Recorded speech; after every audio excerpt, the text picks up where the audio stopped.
Saudações a todos, estamos começando mais um programa Método Científico pela TV Diário do Sertão e hoje a gente vai conversar com um cajazeirense, um sertanejo da cidade de Cajazeiras, filho da terra, doutor Adriano de Lima Quirino, nosso querido Adriano Quirino, trabalha conosco aqui, somos colegas de profissão, ele é cirurgião plástico e hoje a gente vai falar sobre um pouco da história de doutor Adriano e também um pouco sobre cirurgia plástica, tirar algumas dúvidas sobre os tratamentos, sobre as cirurgias plásticas, as técnicas.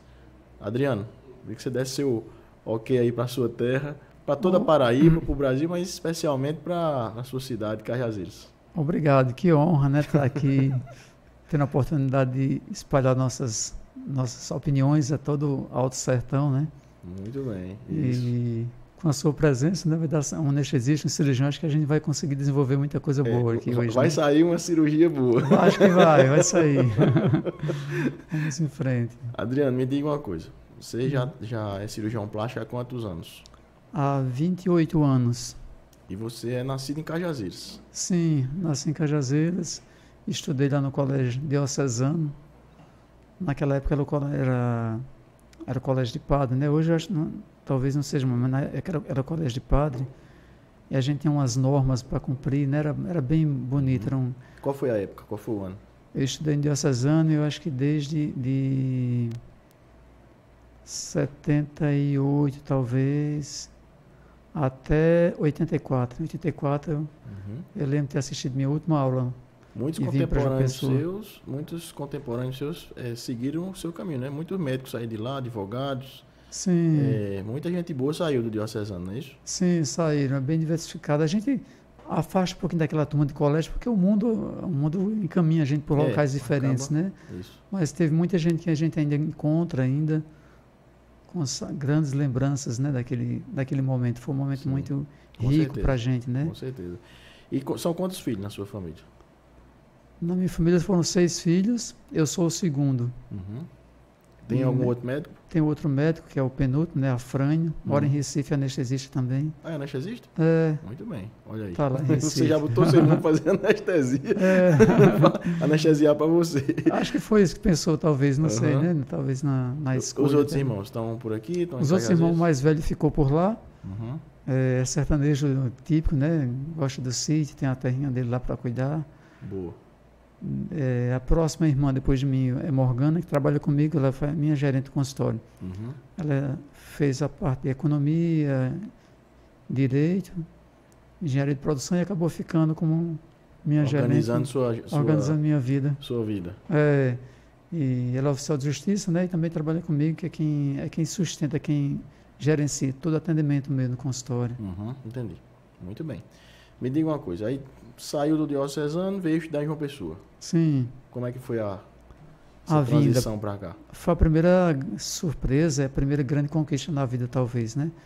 Eu não imaginava que vinha fazer medicina, sempre tive a vontade, sempre achei bonito. Quando era criança, andava muito a cavalo pelo sítio, e eu gostava de passar com o cavalo bem próximo à janela do Hospital Regional de Cajazeiras, na curiosidade de querer saber o que se passava ali dentro, né? Como era o atendimento. Eu achava que ia conseguir, mas... Interessante que eu compartilhe esse pensamento seu. Exatamente. E certa vez minha mãe operou de apendicite, eu estava lá no sítio com meu pai. E ela estava sozinha no hospital, aí meu pai disse, vamos visitar sua mãe, vocês dois, eu e o meu mais velho. A gente montou cada um, selou os cavalos, montamos e fomos lá para o hospital. Amarramos o cavalo na porta do hospital, como 2 bandeirantes, né? Entramos, eu achei maravilha, achei bonito aquele movimento, né? Algumas pessoas chorando, outras aliviando as suas dores. Exatamente. E você com aquela sensação com a vontade de ter a capacidade de resolver aqueles problemas que você via se apresentar e você não se sentia... Naquela época, não era médico ainda, você não se sentia... Não era capaz de resolver, né? Então aquela vontade dentro de você de eu vou me formar para poder resolver tudo isso, né? Nessa época eu só era vaqueiro, eu tinha 10 para 11 anos mais ou menos, né? Aí despertou aquele mundo de surpresa mesmo, né? O hospital, para mim, aqui deve ter muitos segredos, né? Que eu gostaria muito de entender o que se passa aqui. E é muito gostoso ver aquelas pessoas chegando com dor e saindo com um sorriso aliviado. A gente ficava Ainda hoje a gente Querendo gosta fazer disso. essa mágica, né? Isso, exatamente. É uma mágica, exatamente. É. E como é que surgiu, como é que seu pai pensou em colocar você, como é que seu pai viu em você ser um jovem, uma criança, depois um adolescente ali no sertão, numa época difícil, né? Tudo era mais difícil antigamente. Como é que o seu pai, sua família, sua mãe, viu em você a possibilidade? Esse Adriano vai ser um médico, vamos colocar ele para estudar fora, só tinha faculdade aqui em João Pessoa, como é que foi isso? Eu sempre fui um aluno mais dedicado, né? Tinha eu gostava de receber o elogio do professor e acabava me esforçando um pouquinho mais para ver se correspondia, né, aos anseios dele. Mas eu jamais imaginava que ia ter essa oportunidade, porque para sair de um colégio naquela época no interior, a gente não tinha internet, não tinha como a gente avançar mais em estudos. Era tudo mais difícil. Era tudo mais difícil, era o que tinha para a gente ali. Mas a minha mãe sempre teve o cuidado de procurar não interferir. Quando meu pai tentava dizer alguma coisinha, ela já cortava. Deixa o menino dizer o que ele quer. Eu disse, eu quero... Lá no início do colégio, né? Eu gostaria muito de ser médico, mas eu sei que isso é impossível, eu vou fazer alguma coisa parecida. Eu vou ser agrônomo, pensava em agronomia, pensava em veterinário, né? Acho que eram as coisas que eu conhecia mais também, né? Hoje o leque de profissões é muito maior, né? Hoje, isso, exato. O adolescente chega a ficar confuso nas escolhas. Exato. Mas assim, a vontade interior era sempre ser médico mesmo, desde sempre. Eu achava bonito aquele homem de branco passando. Eu lembro de um médico que visitava todos, de vez em quando ele vinha para o plantão, morava no sítio, esse médico, Dr. Chico Barbosa, não sei se você chegou a ouvir falar alguma coisa. Você se espelhou nele. Eu acho que foi o primeiro exemplo, né? Ele vinha aí, ele achava bonito aquele todo de branco, simpático, aquele jeito de bom velhinho. E ele, antes de ir para o hospital, quando saía do plantão, passava na calçada do meu avô, os dois conversavam horas e horas, e eu ficava lá tentando escutar, achava... querendo pescar alguma historinha, né? Algum folclore da profissão. Assim, não sei se isso deve ter estimulado, porque a gente provavelmente sim. É a primeira visão que a gente tem, né? Sim, com certeza. Quando está despertando e teve um profissional próximo, a gente acaba... E aí você veio para cá, para João Pessoa, começou a estudar, sim, vestibular, faculdade. Faculdade. Qual foi o ano de faculdade? Faculdade foi de 86 a 91. 86 a 91. Isso, Aí, outro pulo que eu também não sabia se conseguiria, fomos para São Paulo. Residência médica. Residência médica. Eu e mais um colega. Concluiu a faculdade em 91 e já foi direto para residência médica. Arriscar nas provas, né? Porque a gente era Isso, tudo era prova, né? São Paulo naquela época é uma coisa mais difícil, mais distante, não era? Mais distante. Como talvez Cajazeiras para cá já um grande desafio, né? Sim. Aí vem o segundo desafio, já formado, Paraíba, São Paulo. É como se fosse talvez equiparasse, né? O mesmo, só que você já era médico, né? Sim, exato. Tinha mais a profissão formada, já tinha um pouco mais de apoio moral, né? Um pouco mais de coragem também, isso. né? Mas... E a possibilidade de trabalhar, né? Sim. Aí você fez a residência onde lá no serviço? Eu fiz residência em Santos. No Hospital Guilherme Maravilha eu fiz a residência de cirurgia geral, que é pré-requisito para a cirurgia plástica, né? E fiz a cirurgia plástica na Santa Casa de Misericórdia de Santos. Um hospital grande, né, que ainda hoje tem uma residência boa de cirurgia plástica. Entendi. Para o pessoal entender, Adriano, a gente faz 6 anos de medicina, mas eu queria que você explicasse para o público que está assistindo o que seria a residência médica. Sim. A residência médica é onde a gente realmente se habilita para encarar o futuro, a prática médica de verdade, né? Sim. Quando a gente sai da faculdade, a gente não sai muito pronto para muitas dificuldades que a gente vai encontrar no caminho. Isso. A faculdade a gente estuda, como a gente chama, as clínicas, né? As clínicas, isso. Pelo menos no tempo da gente era assim. Tem um ciclo básico, que a gente vê aquelas disciplinas que vão integrar lá na frente para poder a gente... Anatomia, fisiologia, o funcionamento do corpo, as medicações, farmacologia, bioquímica, histologia, os tecidos. Então, esse ciclo básico se une e vão formar lá na frente, depois de 2 anos, as clínicas. Aí a gente vai ver cardiologia, gastro, neuro, gineco, obstetrícia, enfim, vai somando tudo aquilo e no final a gente viu um pouquinho de cada coisa, né? É. Então você é chama um clínico, generalista. Sim. E depois você vai para a residência médica. Você escolheu cirurgia plástica, eu escolhi anestesia. Mas não é só escolher. Vai fazer uma prova, né? É. Você passou na sua prova, eu passei na minha para a residência. Sim. E você fez cirurgia plástica. Por que é que eu estou perguntando isso? Porque quando você foi fazer sua especialidade, você passou mais quantos anos dedicados só à cirurgia plástica? Pois é, a gente tem que fazer, hoje em dia tem que fazer 3 anos de cirurgia geral. Cirurgia geral. Na minha época eram 2 anos, né? Como pré-requisito. Hoje, agora são 3. 3 anos. Isso. E mais 3 anos dedicados à cirurgia plástica. Ou seja, mais 6 anos. Mais 6, mais outro curso, né? Mais 6 anos. Mais outro curso. Só dedicado àquela especialidade específica, num grande hospital. Sim. Operando praticamente todos os dias. Com uma equipe mais, digamos assim, professor, né? Isso, tutor, preceptor, professor que vai te ensinando durante todo esse período isso. Ou seja, um treinamento intensivo, né? E prolongado, né? Intensivo ao mesmo tempo extenso, né? Exato. Então, onde é que eu quero chegar? Né? A questão da prática de procedimentos estéticos por não médicos e também em lugares que não são tão recomendados, como não é um hospital ou não é uma clínica com toda. Você acha que existe isso hoje ou não? Existe. A gente está vivendo cada vez mais um momento meio difícil na prática médica. Nós não somos o dono de tudo, né?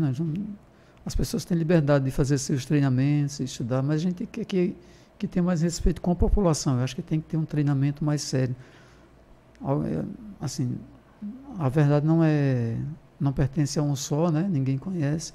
Uma das coisas que a gente aprende na prática médica, você deve vivenciar isso, é a humildade, né? Quantas vezes a gente estava diante de uma situação que a gente não tem como resolver por completo, né? Isso. E às vezes resta apenas um carinho que a gente pode oferecer àquele que está mais necessitado em nossa frente.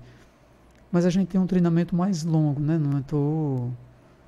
Não é puxando tanto para o nosso lado, mas ao mesmo tempo é defendendo que a vida humana precisa ser encarada com muito mais respeito, com mais zelo, né? Exato. Até porque eu acredito que numa indicação de um procedimento de cirurgia plástica, você tem um critério bem definido em relação à indicação. Ou seja, se um paciente ou uma paciente chega no teu consultório e te levam à vontade, né? Eu quero fazer uma plástica, por exemplo, sei lá, de abdômen. Sim. Né? Pós-parto, um exemplo. A mulher já teve os seus filhos e aí ela quer fazer uma plástica no abdômen, para ficar com o abdômen. Ou então, seios. Sim. Né? Isso. Ou face, um exemplo. Você vai ter uma indicação assim, bem definida. Criteriosa, né? Criteriosa, você vai analisar, primeiramente, para não prejudicá-la, né? Sim. Você não vai prometer a ela Como é que funciona essa questão da indicação na cirurgia plástica? A cirurgia plástica a gente trabalha em 3 etapas, né? A primeira é preservar a vida sempre, né? Não é porque a gente é cirurgia plástica que faz só a parte de cosmética, de estética pura em si, né? Toda cirurgia que é estética tem inicialmente a preservação da vida como o primeiro objetivo do cirurgião plástico. A segunda é recuperar a função, uma determinada extremidade que perdeu a movimentação, né? Um olho que não está abrindo, que não está fechando adequadamente. Essa reparação dessa estrutura é uma forma da gente recuperar a função.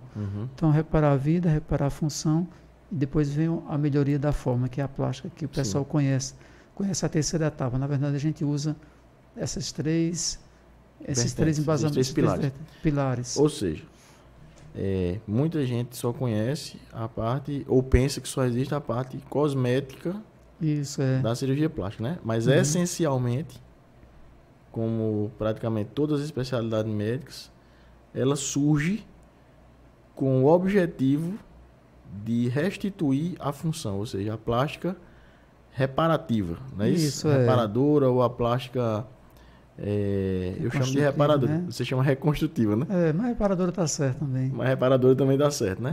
Então ela surge como isso. E a cosmética como consequência disso.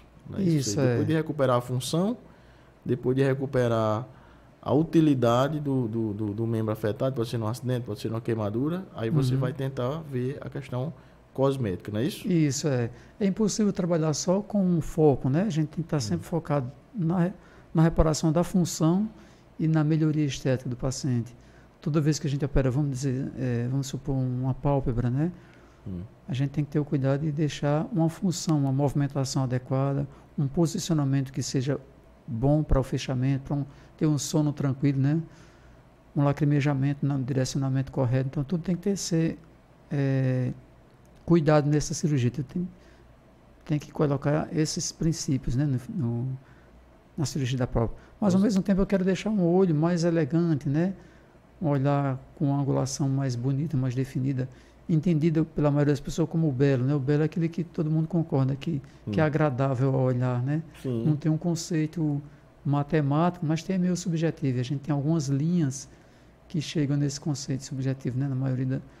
No olhar da maioria, como sendo o olhar mais agradável. De forma subconsciente, né? Então, o exato. belo seria, eu não sabia disso, o belo seria, então, aquilo que você olha e se agrada. Isso Não é isso? Aí começa o probleminha, né? Ou a beleza da cirurgia plástica. A gente, né? Cada um enxerga o mundo do seu jeito, né? Exato. A sua informação, a sua infância, os seus traumas, tudo faz você enxergar de forma diferente.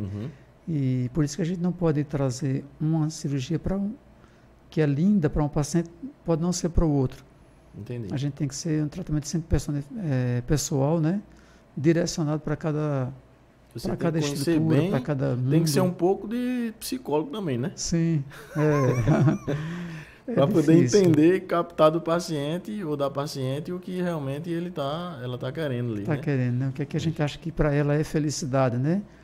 E algumas vezes a gente é obrigado a negar porque a gente vê que o sonho daquela pessoa está muito fora da realidade e pode inclusive trazer prejuízos funcionais da vida para ele. Então a gente tem que estar entre o possível. Isso acontece muito e o real. Isso acontece muito. E acontece mesmo com anos de experiência, a gente não, que para mim eu acho que o mais importante no resultado de uma cirurgia é a primeira conversa, o primeiro exame clínico, né? Para a gente tentar captar mais ou menos qual a real expectativa e ao mesmo tempo a gente ter a sinceridade e a humildade de dizer o que a gente pode ofertar para tentar chegar nesse ponto médio, né? Que seria entre a minha oferta de trabalho, meu serviço, minha arte e o sonho do paciente. Entendi. E às vezes a gente tem que ser claro, eu não vou conseguir. O que você pensa talvez não seja... Não se traduza realmente no que eu consigo... O que a medicina pode fazer, o que eu posso fazer especificamente. O que a medicina consegue fazer, né? Isso, Entendi. Aí, no começo é mais difícil entender esse ponto crítico, né? Ainda hoje a gente sofre, mesmo depois de 28 anos, você ainda passa por situações de passar aquele dia triste pensando numa situação que você poderia ter deixado de fazer ou ter feito um pouquinho a mais, tal, né? Isso vai ter a vida toda. A humanidade tem suas falhas, nós também. Com certeza. Por mais que a gente treine. Isso. Por isso que eu acho que o que a gente aprende mais no caminho talvez seja a humildade mesmo de reconhecer. Sim, com certeza. E o exercício da medicina, ele exige muita humildade, né? Acho que sim. Você, na sua profissão, né? Com da certeza. mesma Às forma, vezes a né? gente está fazendo um julgamento de uma situação e rapidamente a gente começa a rever aquilo. A gente tem sempre que estar fazendo uma espécie de inventário né? de autorreflexão. E sempre questionando seu pensamento. É aí onde entra a necessidade de você ter bases de formação sólidas, né? É verdade. Porque quem vai te dar as respostas são as tuas bases. Sim. As bases da tua formação, ou seja, o que você tem de conhecimento formado, adquirido e experiência. Então Sim. é isso que vai te dando as bases, por isso que você aprende a cada dia. É Não verdade. É Como é que diz? A proteção acadêmica que a gente tem na formação se aproveita por toda a vida, né? Acho que a vida toda a gente tem que usar essas bases para Exatamente. conseguir E a sair capacidade de aprender a cada dia com os casos que você vai vendo, né? As experiências Sim. que você vai tendo e você vai somando tua casuística ali. Cada Então, paciente é um livro aberto, né? Tem um professor cada que paciente dizia é um isso, livro né? aberto. Exatamente. É isso. Mas vamos falar um pouquinho sobre a questão da plástica reparadora, Sim, que é uma coisa muito importante, joia. né? Você trabalha com a plástica reparadora também ou não? Sim. Lembrei agora, só atrapalhar um pouquinho. Quando você falou que a gente começa com o estudo da anatomia, da fisiologia, depois vai Isso. aparecendo as áreas clínicas, cirúrgicas e tal, né? Eu fiquei recordando aqui, me deu um bem-estar lembrar quando eu peguei a primeira vez, quando eu fiz a minha inscrição no primeiro período da faculdade. Sim. Aí eu, na minha cabeça só conheci português, história, matemática. Aí estava lá, reumatologia. Aquilo me deu uma felicidade, né? Que maravilha. Olha o que só que eu vou descobrir. Você pegou a grade do curso todo? Foi. Eu não sei se isso já era uma coisa que vinha há muito tempo reprimida para usar, né? A vocação que estava lá guardadinha. Mas de uma felicidade ter Eu lembro visto que eu isso. vi a disciplina, quando eu peguei a grade do curso todo, né? Aí eu vi a disciplina do básico, tinha lá anatomia, primeiro período, era anatomia, bioquímica, histologia, fisiologia, aí sempre tinha, né? 1, 2, primeiro Sim, período, segundo período, farmacologia, enfim.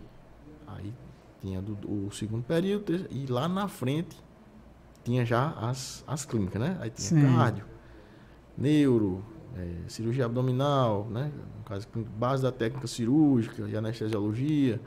Aí eu fiquei pensando, eu queria pular lá pra frente, mas não ser pode, profissional, não né? pode pular, tem que passar cada um, que as Sim. bases vão estar aqui, para quando você chegar lá na frente, aquelas bases ali que você estudou, te dá entendimento para... Então, você perguntando como foi a cirurgia plástica começou nessa sequência mesmo, né? Da necessidade, do aperfeiçoamento. A primeira cirurgia plástica já tem 4.000 anos que foi realizada, né? Por um indiano, Dr. Sushruta. Sabia. Como é que foi? Há 4.000 anos atrás, ele fez uma reconstrução de nariz. As mulheres, na época, ou alguns prisioneiros, homens também, eram mutilados com a pena de amputação do nariz. E esse médico começou a tentar observar. Era uma pena que era imposta a mulheres que cometiam adultério e tal, né? E alguns homens, se fosse um criminoso muito... Amputava o nariz. A cartilagem do nariz. Amputava todo o apêndice nasal. E as pessoas ficavam... Ficava só o osso nasal. Não tinha como assim, ficava difícil conviver em sociedade numa situação dessa, né? Era uma pessoa que era... De longe a pessoa já conhecia, aquilo ali não merece confiança, já marcava, né? O rosto, né? Destruía. Aí o doutor Sushruta descobriu um retalho, criou um retalho que a gente usa até hoje, né? Impressionante. 4.000 anos atrás ainda está atualizado. Anatomia, né? No mundo. Que é o retalho médio frontal, né? Que ele retira uma pele, um pedacinho de músculo na região frontal e faz um giro para cobrir todo o nariz e fazer um nariz novo. Então, foi da necessidade que foi surgindo, né, a cirurgia plástica, né? Uma das mais antigas especialidades cirúrgicas. E isso ele fazia sem anestesia, né? Sem anestesia, na época não tinha, né? Na época não tinha. Acho que ele devia colocar alguma bebida ou alguma coisa. Provavelmente, os né? Os primeiros anestésicos foram meio que... Entorpecentes, né? Mais ou menos. Entorpecentes, exatamente. Álcool, alguma bebida fermentada, ele talvez devesse usar provavelmente. Alguma coisa desse tipo para amenizar, né? Mas, mas enfim. Tanto que passou tanto tempo esperando a anestesia para conseguir desenvolver mais, né? As técnicas cirúrgicas, elas avançaram depois da anestesia. Avançaram mais depois da anestesia, né? Isso foi 2.000 antes de Cristo. A segunda cirurgia que se tem notícia foi 1.400 e pouco, por um italiano chamado Tagliacoso, né? Que era um retalho, também para reconstruir nariz, só que tirando do antebraço. Ele fazia o que chama de condução saltatória. Do antebraço ele passava para o ombro, do ombro para a testa, depois passava para o nariz. Eram 3, 4 etapas para chegar lá. E ele tinha sucesso com isso? Tinha sucesso, mas muito mais lento, muito mais fácil do primeira cirurgia. Para pegar o retalho? Será que devia ter uma taxa de... Ele tinha um sucesso. Talvez uma taxa de falha maior, mas em alguns ele tinha. Para a época, né? Para a época, né? Para a época. Era aceitável perder um pouco, né? Porque a gente estava conhecendo, né? Estava descobrindo os territórios vasculares que podia ser usado e tal, né? E hoje, questão da plástica reparadora, como é que hoje, como é que estamos? Hoje, assim, está tudo avançado no mundo todo, né? Hoje a gente já chegou a ter transplante de face, né? Como você vê alguns casos aí em relatos, né? Mas assim, replicável, transplante de face? Ou foi mais por experimento? Como é que foi isso? Ainda fizeram mais alguns 4 ou 5 casos, depois daquele caso na França que surgiu, né? Ainda tiveram mais alguns casos que foram espalhados, mas ficou assim... É uma situação muito crítica, né? Foi bem sucedido esses casos de transplante de face, não? Foi, o primeiro foi bem sucedido, o paciente não tem aquela anatomia com harmonia estética muito agradável, mas é um paciente que se sente bem porque ele começou a voltar a comer. Queimadura? Foi um paciente foi do acidente, né? Que perdeu quase metade do rosto, né? Parte da mandíbula, o nariz foi embora, a boca foi embora. E conseguiram colocar de um outro jovem que tinha sofrido um acidente, que tinha falecido, né? Conseguiram fazer o reimplante, né? E não ficou exatamente como a gente queria, mas deu certo, ficou bonito. Foi o primeiro passo também, né? Acho que a gente tem que considerar isso, né? É um avanço muito grande, né? Trazer uma... E você trabalha com cirurgia reparadora, né? Sim, aqui também. Em João Pessoa. Sim. Trabalho no hospital de trauma. Trabalhei 8 anos também no hospital Napoleão Laureano, que a gente tinha grandes mutilações, né? Pela doença do câncer. Pela própria doença, não é isso? Pelo próprio câncer. Isso. E no hospital de trauma pelos acidentes, né? Com qual é o acidente mais frequente? O que é que você vê com mais frequência? Assim? Mais Queimadura, ou mutilação, ou amputação traumática? O que é que você vê com mais frequência? Mais frequente ainda é o acidente traumático pela acidente de moto, né? Pela queda ou choque de moto entre moto e automóveis e tal. Entendi. Queimadura também? Queimadura eu acho que é o segundo acidente mais frequente para a gente. Acho que em criança deve ser o primeiro, né? Criança um pouco mais. Criança até os 12 anos de idade. Geralmente a maioria das queimaduras, 70% acontece no ambiente doméstico. Geralmente na cozinha, né? E a maioria pega a criança mesmo. Na sua... Eles vão para o serviço de referência, né? No caso, aqui na Paraíba. Aqui em João Pessoa é o trauma, né? É o trauma, né? Em Campina Grande o trauma também. O trauma né? de lá de Campina Grande também, não é isso? São esses dois por enquanto. E ficam internados ali durante muito tempo, trocando aqueles curativos. Sim. Precisa com anestesia, porque dói muito, né? Como é que é a rotina do serviço de... A rotina no queimado, quando chega no hospital de referência, ele é ser atendido como se fosse um politraumatizado, né? Porque no acidente a gente tem que sempre desconfiar de múltiplas lesões. A gente começa com uma sequência de trauma, aquela garantia de vias aéreas, né? Sim. Da ventilação adequada, da circulação adequada. Depois, por último, é que a gente vai cuidar das feridas do queimado. E no queimado, o que chama mais atenção seria a perda volêmica, né? Na queimadura que passa, por exemplo, de 20% da extensão corporal. Perde a proteção da epiderme, perde né? a proteção, né? Que é a camada mais externa da pele, quem protege para... Sim. E aí o corpo começa a perder água, perder líquido, eletrólitos, né? Eletrólitos, exatamente. E o paciente às vezes entra em desidratação franca por conta dessa perda de proteção, não é isso? Isso, é. Então a primeira providência no queimado, no grande queimado, seria na porta o ATLS, né? Isso, é. Que é um atendimento rotinizado, mundialmente rotinizado, para todo paciente traumatizado, não é isso? Isso, é, exatamente. E especificamente quando ele chega no setor de queimados, aí como seria? Começa o que a gente chama de reanimação hemodinâmica, né? Que é a reposição volêmica, né? Com solução de cristalóide e soros em geral, né? Para a gente tentar substituir temporariamente aquela volemia que ele perdeu de plasma, de líquidos. Entendi. E no segundo momento você vai para a ferida. Para a ferida. Aí como é que é a rotina? Como o paciente perdeu a sua barreira principal, né? Perdeu praticamente o que lhe protege de início do ambiente em si, a gente tenta... ele está muito exposto à infecção, né? É um paciente que desenvolve uma sepsemia com mais facilidade. Como é um paciente que está tentando tudo que ele tem de reserva proteica, em vez de usar para a imunidade, ele usa para sintetizar tecido, para recuperar a pele. Pomada e atadura, né? Pomadas e atadura, manter limpo.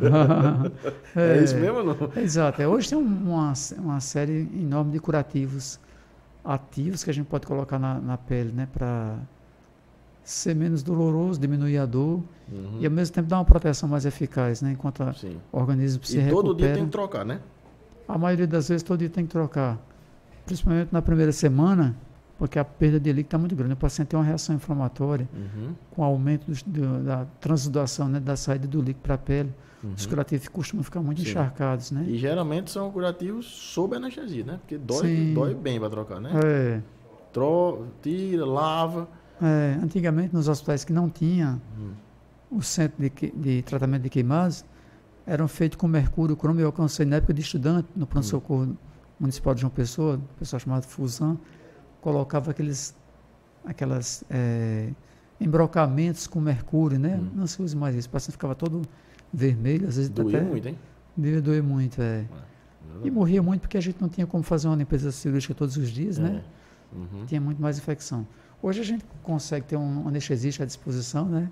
Isso. Na unidade de queimados para diminuir muito esse sofrimento e conseguir diminuir o risco de vida também, né? Porque o paciente, risco de morte, quer dizer. Isso, importante. A vida não é arriscada é a morte, né? É muito importante e um trabalho muito bonito, né? Porque ali você está restituindo a saúde, né?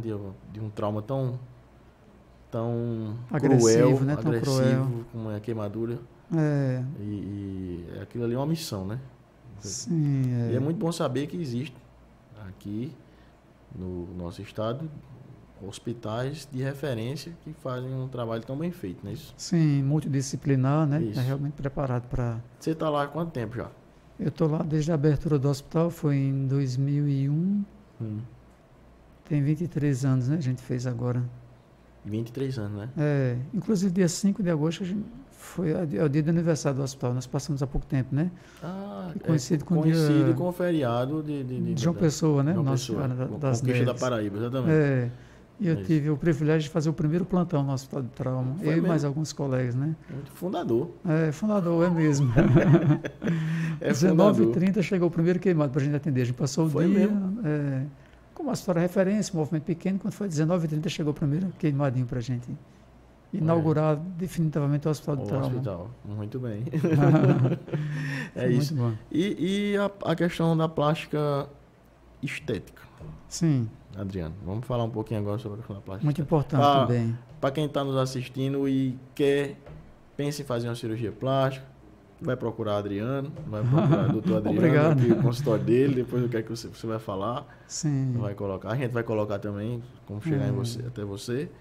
Mas para aquela pessoa que está querendo fazer uma plástica, quais são as plásticas mais frequentes?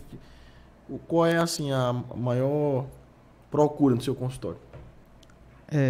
Acho que a cirurgia estética depende muito de moda e depende muito de cultura, né? De local para local. Por exemplo, quando eu morava em São Paulo, morei 10 anos, a gente fazia muita cirurgia no segmento facial. Nariz, rejuvenescimento facial, orelha, pálpebra, né? Aqui em João Pessoa, talvez por ser uma região mais de praia, né? Um clima mais tropical, as pessoas preferem cuidar mais do corpo. Chega muito mais cirurgia da mama, em segundo lugar, cirurgia do contorno corporal. Praia, né? Exatamente. Então, biquíni. Acho que isso dá mais disposição para as pessoas enfrentarem o relacionamento de maneira geral, né? Eu vou fazer uma pergunta, certo? Até muito difícil de adivinhar, de responder, mas quem procura mais, é o homem ou a mulher? Mulher. Mulher. O homem está começando a se preocupar um pouquinho mais agora, né? Mas a mulher é a maioria. 85%, mas é mulher. Isso aí. A mulher gosta da beleza, né? E é bom que seja assim, né? Exatamente. O homem parece que quanto mais feio, mais ele está feliz, né? Aí acho que acaba sendo a procura da mulher. Mas hoje em dia já está começando a crescer um pouquinho o mercado de homens na estética, né? A procura. E o homem procura mais o quê?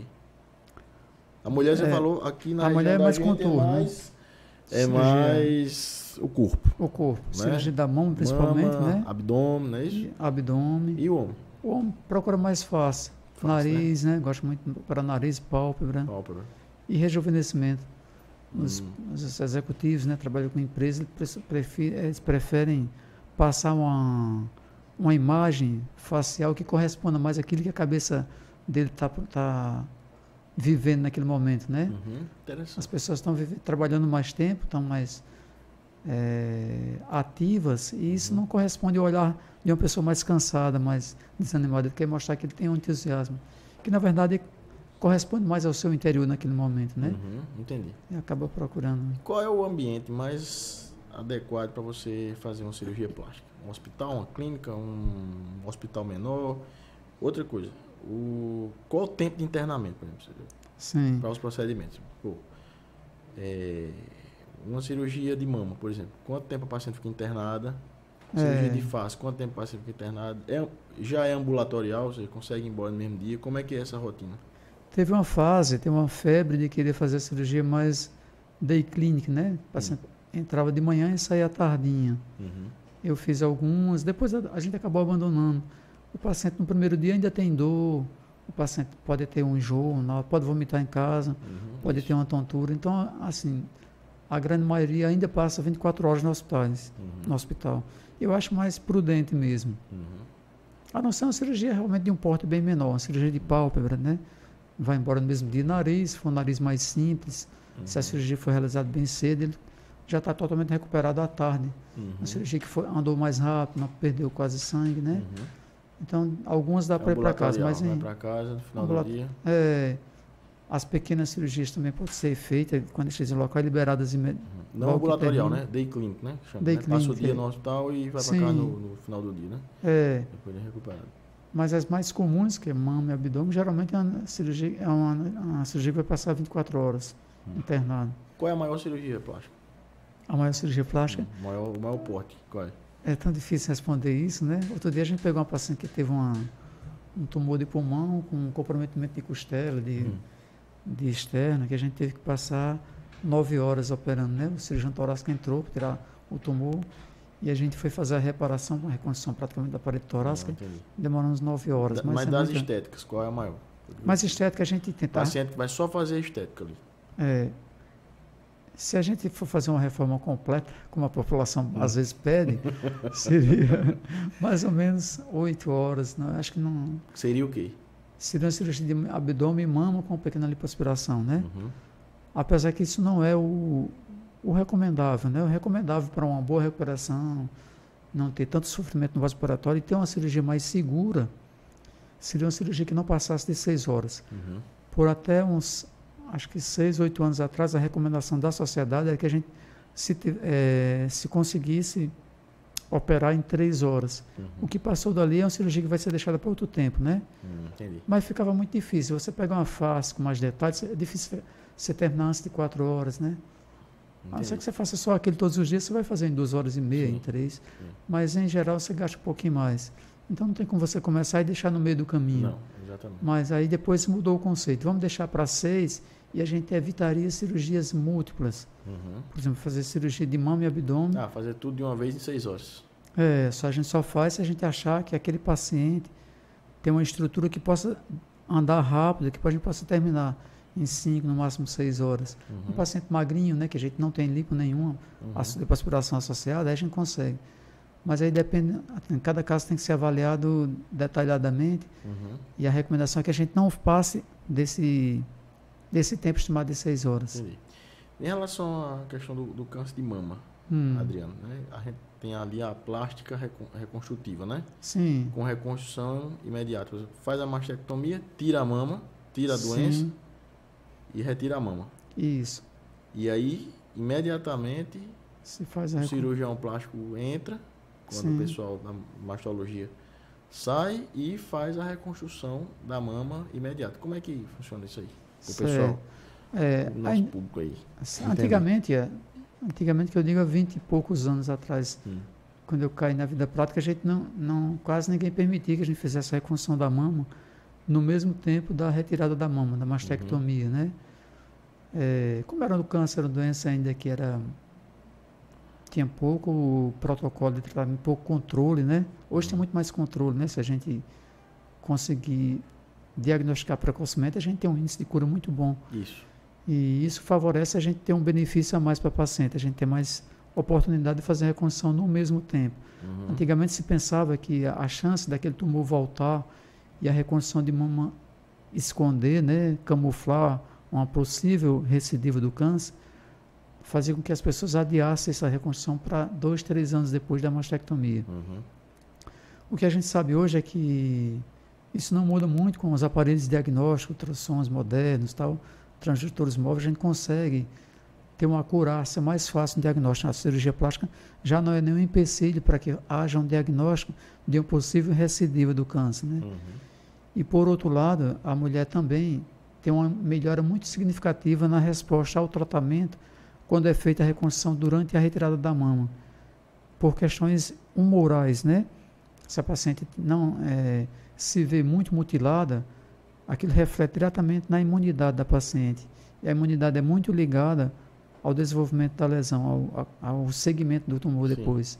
Ou seja, ela tem que estar bem consigo, emocionalmente bem, com uma autoimagem, uma autoestima boa. Isso ajuda, inclusive, no tratamento da própria doença de base, que seria o câncer, né? Isso faz muita diferença. A prova é que, se você pegar o histórico de um paciente que está com câncer de mama, procure há 2 anos atrás a perda que ela teve. Perdeu um parente, perdeu financeiramente, houve uma separação do matrimonial. Entendi. É muito frequente essa associação com a grande perda, Não sabia. a depressão e a queda da imunidade e o aparecimento de doenças degenerativas, incluindo o câncer, né? Entendi. Muito frequente isso. E a questão das próteses, né? A prótese é segura mesmo ou ela oferece algum risco? Teve uma época que eu lembro que houve como se fosse um recall, né? Sim. De prótese, uma empresa que fabricava prótese, e aí ela recomendou que retirasse as próteses. Como é que ficou aquilo? A prótese realmente é segura? A prótese é segura. A prótese é feita de um material, né, um silício, que gera o silicone, né, que é bem aceito no organismo. Tem vários materiais, não só a prótese de silicone, mas tem várias próteses articulares, válvulas cardíacas. Como foi aquele caso? A gente teve vários desses daí. O mais recente, com a marca já conhecida, tradicional, e alguém disse que encontrou um biofilme, partículas na prótese, né, esterilizada. Na hora de vender foi encontrado partículas. Ou seja, podia proliferar a infecção, né? Sim, que podia gerar uma camadinha de biofilme, que seria teoricamente um meio de cultura para desenvolvimento de infecção. E acabar perdendo a reconstrução mamária, por exemplo, né? Mas isso já faz um tempo, né? Isso já faz um tempo. Ainda hoje eu tenho dúvida se realmente aconteceu, porque existe uma proliferação de marcas e tem muitas brigas de mercado, né? De vez em quando não sei se fake ou se é verdade, mas alguém comenta que a empresa tal que queria ganhar espaço tentou criar um fake news para divulgar... Uma empresa que já tinha um mercado consolidado. Né? Aí realmente a gente fica... Porque foi uma coisa bem assim... Mas acredito que até essa concorrência talvez hoje tenha contribuído para que a qualidade tenha melhorado ainda mais. Sim. Né? Então acredito que hoje já podemos crer que é mais seguro do que era antes, não é isso? Acho que sim, todo dia melhora, mas os critérios... A Anvisa é um órgão bastante criterioso, bem rigoroso, né? Se passou pela Anvisa, eu acho que pode confiar que a gente tem de conceito na prática é essa. São muitos testes, muitas avaliações que a empresa tem que fazer.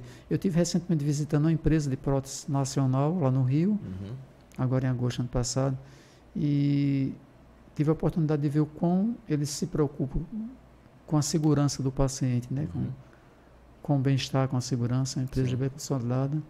Existem testes, a cada 100 próteses produzidas, é feito teste de pressão, tem uma máquina pesada que fica o dia todinho, 24 horas, fazendo queda sobre aquela prótese, se a prótese vai romper, né? Se vai romper. Então, realmente é bem criterioso. Teste microbiológico em várias etapas laboratoriais. Se aquela prótese tiver algum comprometimento, as 100 que pertencem a esse grupo, né? A esse lote de fabricação, vão ser desprezadas e vão recomeçar o processo de fabricação. Uma coisa bem... Ou vão ser avaliadas uma a uma. É um processo bem rigoroso. Bem rigoroso. Muito bem. E, assim, de vez em quando a fake news, né? Existe outro problema na próstata, que a gente está falando isso, que foi a história das alergias, né? Sim. Tem que ser um material inerte, né? Não pode reagir, não pode reagir com nada no corpo, nem induzir nenhuma reação de corpo estranho no corpo. Sim, né? Exatamente. É um material bem aceito, bem aceito. Mas houve estudos que comprovou a possibilidade da prótese estar ligada a reações alérgicas de provocadores articulares, desconforto, né? Manchas na pele. Mas é sempre difícil ter essa certeza, porque muitos outros materiais com a mesma composição do silicone podem estar presentes no nosso... desencadeando essas mesmas reações. Por exemplo, o desodorante que a gente usa, que tem alumínio, o esmalte da unha. Então, eu acho que acaba sendo, como qualquer alergia, um pouco meio multifatorial, né? Exatamente. A gente não pode incriminar tanto o silicone por conta disso. Ele pode estar envolvido, mas não dá para... Agora eu vou lhe fazer uma pergunta interessante, de interesse de quem está ouvindo e acho que até seu também. Certo. É caro fazer uma cirurgia plástica? Como é que funciona a parte do pagamento? Porque, a não ser a reparadora, os convênios não cobrem, né? Isso, não cobrem. A estética, a plástica puramente estética, ela não é contemplada por plano de saúde. Não. Teve um plano de saúde lá, até lá em Santos, Unicol, até patrocinava o time do Santos, tem a camisa da Unicol, né? Ele tentou abrir inicialmente para fazer cirurgia estética da mama. Com 6 meses se arrependeram. Realmente veio uma avalanche de procura. E ainda existe esse convênio? Não existe mais não. Né? Não sei se o plano continua, mas assim, a abertura para cirurgia plástica não tem mais. Não tem mais não. E a Agência de Saúde Nacional de Saúde Suplementar também não coloca no rol dos procedimentos, não é isso? Não coloca, exatamente. A estética. Teve um avanço agora, que foi a liberação da cirurgia do abdômen para os pacientes que têm cirurgia bariátrica, que adquire aquela deformidade da parede abdominal, do excedente de pele com formações de aventais, né? Sim. Realmente é algo de necessidade. Sim. Mais necessidade que de estética. Envolve a saúde, né? Sim, envolve muito. Exato. É muito prejudicial, né? Provavelmente por isso entrou no rol. Mas é caro operar? A pessoa que está nos assistindo vai procurar você, vai telefonar amanhã. Eu queria que você perguntasse no meu consultório, porque meu consultório é minha irmã é quem sabe do preço. Telefonar para o seu consultório. Mas é acessível. Não precisa você falar valores aqui, mas assim, falar... Já foi mais caro, hoje está mais acessível, sim. Hoje, acho que a população ficou economicamente um pouquinho melhor, acredito, né? E a concorrência aumentou entre os colegas, né? Acho que já... Isso faz o preço ficar melhor e está mais acessível mesmo. Não é tão barato, eu acho que também não é. Tem pessoas que desejam muito. O custo não é só da equipe cirúrgica, tem o custo do hospital, da medicação, internamento. Os profissionais toda a rede, cadeia de profissionais que você vai ter lá uma pessoa que vai te auxiliar, que é o cirurgião auxiliar, instrumentador, enfim, todo o entorno do procedimento, não é isso? A gente lembra de 4 pessoas: o cirurgião, o auxiliar, o anestesista, né? O anestesista. É a figura mais importante onde tudo começa, né? Obrigado. Fazer como diz. É um time. É um time, é verdade. A instrumentadora. Mas além dessas pessoas, tem a estrutura que a gente tem que carregar por trás, né? A secretária que está lá no consultório, que ela está trabalhando para aquilo acontecer, né? A gerente do consultório, né? Isso. A enfermeira que fica lá tirando ponto, fazendo curativo também. Acho que a gente acaba tendo que incluir isso na precificação, né? Acaba tendo que... Acaba saindo um pouquinho... Mas eu percebo que muita gente faz, né? Então, sim, a minha impressão é que tornou-se uma coisa assim, mais acessível à população de uma forma geral. Acho que sim, é bom a gente falar nisso, sim. A gente está falando sobre a questão da ciência, das técnicas, tudo, mas às vezes as pessoas ficam se perguntando, às vezes tem uma pessoa que está assistindo e ela quer saber se ela tem possibilidade de fazer, né? Sim. E a resposta é sim, né? Vai ligar para o seu consultório, que você vai deixar o seu telefone lá no consultório, para quem quiser tirar dúvida, quem quiser... Daqui a pouco você vai falar. Tá certo. Então é acessível, né? Sim, é acessível. O número aumentou cada dia e continua aumentando a cada dia o número de cirurgias plásticas realizadas, né? O Brasil, que é um país em desenvolvimento, eu acho, né? Já é o segundo no mundo, né? Já há algum tempo que ele é o segundo no mundo, só perto dos Estados Unidos, em número de cirurgias plásticas. E a gente tem um conceito muito bom lá fora também, né? Qual é a cirurgia que você mais gosta de fazer? Eita, agora me pegou no pé. Eu estava até vendo no podcast de Flávio José e pedi para ele dizer qual é a música que ele mais gosta. A sorte dele foi a filha que estava do lado, Lara Amélia, que estava com ele, que também é sanfoneira, cantora, que é artista. Ele disse, não pergunte, ele não vai responder. Mas, aí ele contou uma música que nem fez tanto sucesso. E se você quiser saber a que ele mais gosta mesmo é essa, mas ele vai dizer que gosta de todos. A gente tem cirurgias de mama que encanta mais, tem cirurgia do contorno corporal que encanta mais, né? Eu gosto de duas que eu acho que traz um benefício muito mais evidente, né? A lipoaspiração, né? Que hoje em dia cresceu bastante a lipoaspiração em HD, né? Os conceitos atuais. E a cirurgia de prótese mama, que é uma cirurgia que dá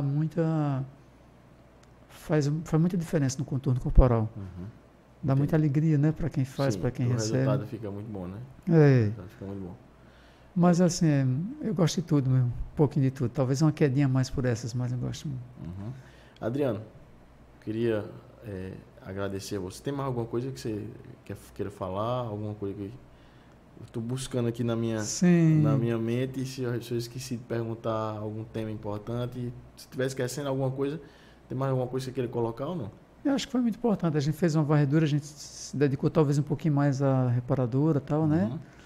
Mas eu queria lembrar que isso foi uma dificuldade minha. Estou falando por mim, né? Quando eu comecei nessa área, eu era cirurgião geral e ficou difícil a gente deixar de sair diretamente da zona de perigo de atender um baleado, um esfaqueado, para atender um paciente que queria uma cirurgia estética. Nem eu me conhecia mais, né?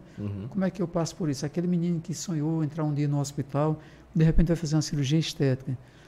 Mas a gente paga para ver, a gente tem um caminho a trilhar. Eu mesmo não imaginava ser cirurgião plástico, a não ser para fazer o atendimento do queimado, né? Do acidentado, do paciente com câncer.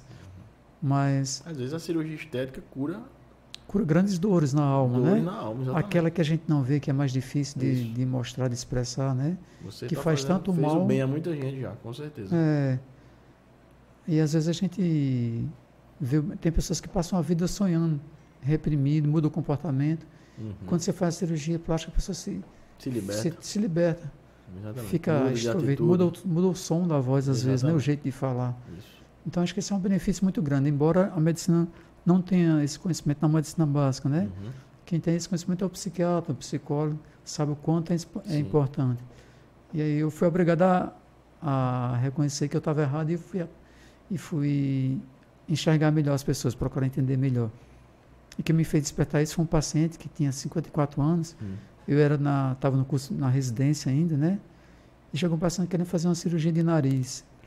Na verdade, nem ele sabia dizer exatamente o que queria, né? Aí nós operamos o nariz, né? Bem preparadinho, fizemos aquela junta médica antes, fizemos a melhor escolha e a cirurgia ficou bonita. A gente saiu satisfeito. Mas o paciente olhou para a gente com 15 dias e disse, e aí, como é que é o nariz novo? Está se sentindo bem? Não estou. Isso foi um choque para a gente, né? Não é possível. Depois de tanta dedicação, tanto preparo, de repente a gente recebe esse mais ou menos, esse balde de água fria, né? Aí, mas está bem, vai pensar melhor. Talvez existe um problema de autoidentificação depois que a gente muda. Tanto para melhor como para pior, a gente tem um choque, né? Você estava acostumado com uma imagem, agora você se vê em outra imagem, né? Exatamente. Tem um tempo para você se acostumar. Pode ser bonita, mas tem essa fase de aceitação duvidosa da cirurgia plástica. Depois é que o paciente se adapta outra vez. Aí depois de muita conversa, depois de muitas idas e vindas ao consultório, o retorno, aí a gente entendeu que ele queria tirar um pedacinho de pele que estava próximo do nariz. Aí dessa vez foi a gente que não queria mais operá-lo. Não, isso aí não existe, essa cirurgia não tem o menor cabimento. Você vai colocar 2 cicatrizes no rosto para tirar uma preguinha que para a gente é totalmente natural para você. Mas ele ficou triste, começou a ter depressão, começou a tomar remédio e a gente ficou preocupado, chamou de volta, tá bom, você vai concordar com isso, você assina um documento que você aceita isso, aceita. E a gente fez meio duvidoso, meio dividido, né? Entre o racional da medicina e o emocional sofrido dele. E no final, para nossa surpresa, foi o paciente mais feliz que a gente teve. Com 2 cicatrizes no rosto, a gente ficava com vergonha. Como é que a gente fez isso? Mas ele voltava numa alegria. Ele estava feliz, né? Estava feliz, né? Aí disse, agora não tem jeito. Agora é escutar cada um, saber suas dores, o que realmente incomoda para a gente tratar da melhor maneira. Só faz o bem se a gente souber quem está fazendo, né? A gente faz a caridade sem saber a quem, mas tem que saber quem está recebendo. Exatamente. Meu amigo. Foi muito bom, eu agradeço muito. Agradecer você ter vindo aqui. Obrigado. Manda um abraço aí pro seu pessoal, sua turma lá na sua terra. A turma do Alto Sertão. Seus pacientes, com suas considerações. Como é que chega até seu consultório? Como é que... Sim, é super fácil. A gente agora está numa localização boa, que é Epitácio Pessoa, né?